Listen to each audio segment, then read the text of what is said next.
Coming up on the Paper Talk today, we're talking about Marcus Rashford's move to Paris Saint-Germain. What is happening there? Also, why isn't Kobbie Mainoo in the England squad? Well, Gareth Southgate has explained himself. Let's get into it.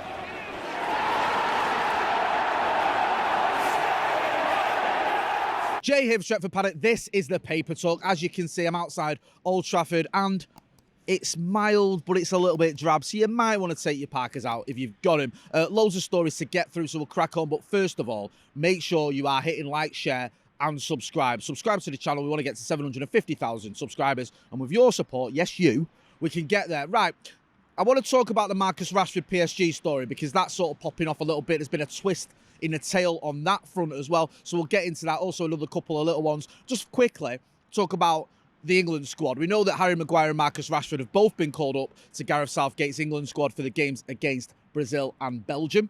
Kobbie Mainoo hasn't.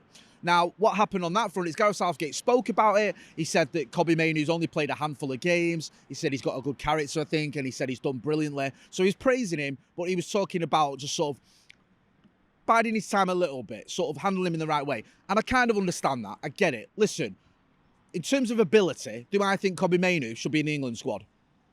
I think he should be in the team. I would put him in that midfield alongside Declan Rice and Jude Bellingham. I would. But he's 18 years old. He's been thrown into the Manchester United team where he is now essential to our team. I don't mind him waiting a little bit for his England chance and also know what the circus is like around England. United fans will be 100% behind Kobbie Mainoo. If he has a bad game, most of us, not all of us, will rally around him. We'll try and protect him. We'll stick up for him. England's a different kettle of fish, yeah? If anything goes wrong with England, even early doors, he'll have the media, he'll have rival fans on his case. And I'm not saying he can't handle that, because I think he could. But I've got no sort of desire to see him thrown in too quickly. So, yeah, I've got no issue with that. Bide your time. But for me, I would still take him to the Euros. I would.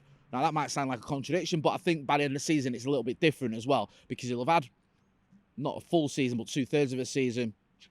Got some games for the under 21s as well, and I think he'll be ready. Let me know what you think in the chat. We know what's happened with England players in with United players in England as well.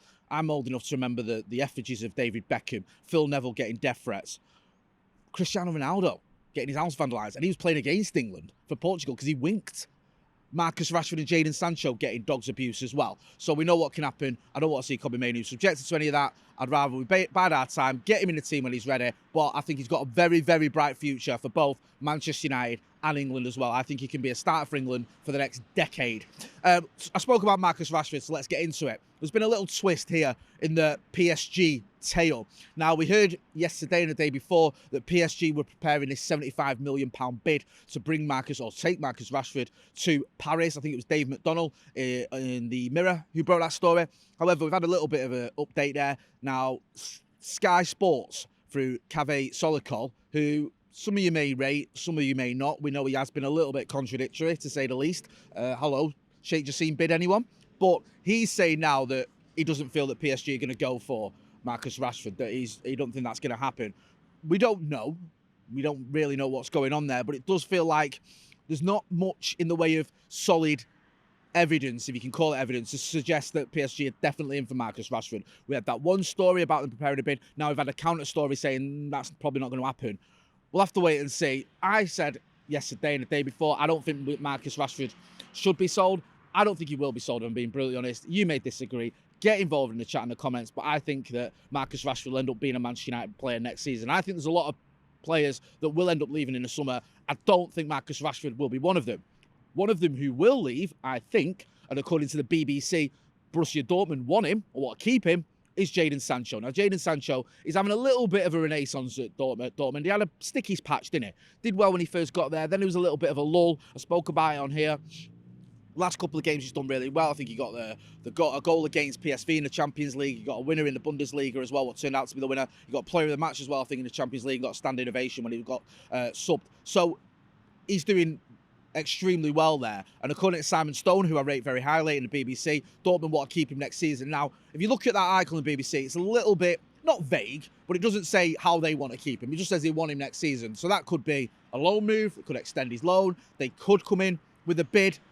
We don't know yet. We'll have to wait and see. On the back of that, there's another story, and I think, if I'm getting this right, this might be in the Mail, but don't quote me, where it's saying that basically Jadon Sancho doesn't want to come back to Manchester United as long as Erik ten Hag is the manager of Manchester United.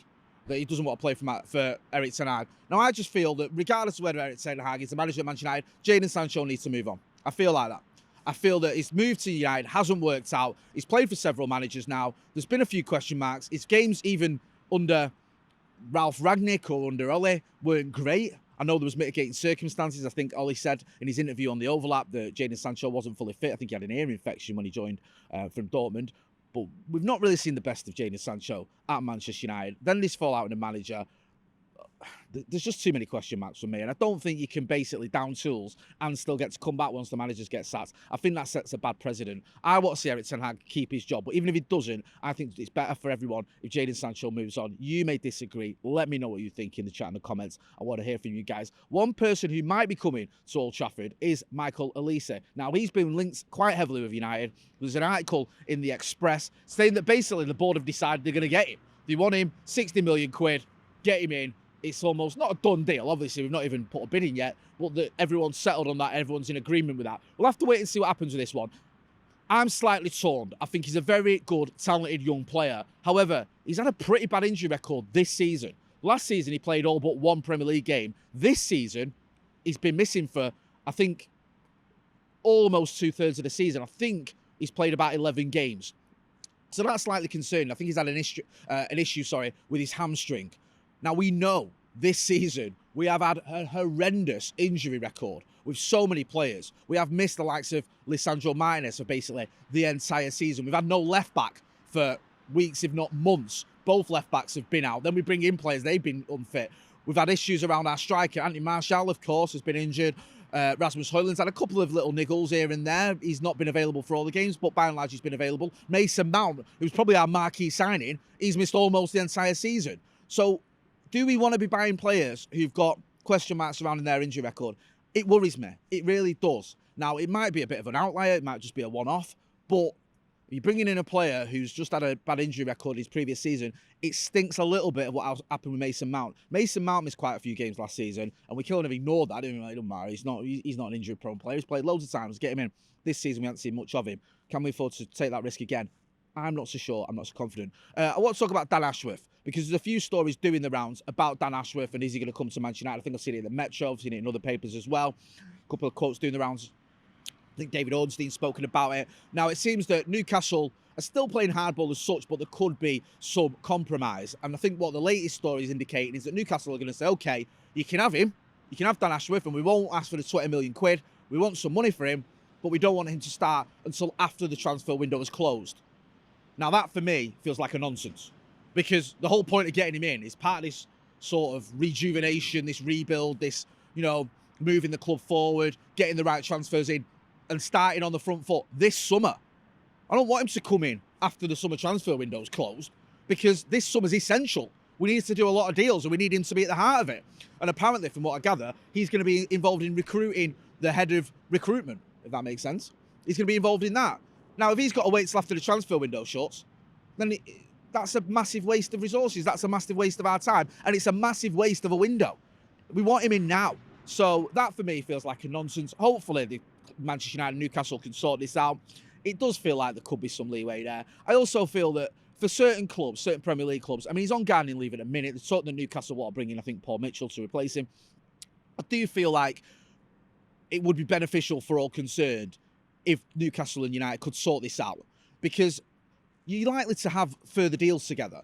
You might have a deal in the summer yourselves. Who knows? I'm not saying it will happen, but let's say, for example, Scott McTominay decided he wanted to leave Manchester United. Newcastle have been linked with him before. You might be doing a deal together. So is it going to be helpful if you just sort of playing this hardball where no one blinks and it don't get anything done? Now, I know from a United point of view, we want Dan Ashworth. And from a Newcastle point of view, they don't want to give him to one of their rivals. But it might be beneficial if they sort that out. I'm not sure how it's going to work out. As always, we will keep you posted on that front and let you know if there are any developments. It's dragging on a little bit, but we've still got a long way to go. We're only in March, for Pete's sake, so I don't think it's panic stations just yet. Anyway, I'm going to wrap it up there. We've got loads of content coming up. We're going to have the brew. It's Friday, isn't it? Friday afternoon, so we'll be back with a brew. Also, as well, don't forget, we've already done off the bar. We had a little look as well towards the Liverpool game. We'll have the preview up. I think it's the press conference for that as well later on today, so make sure you are following us on all the socials. I'll be Jay Motty. This has been the Paper Talk outside a pretty mild Old Trafford. Thanks for watching.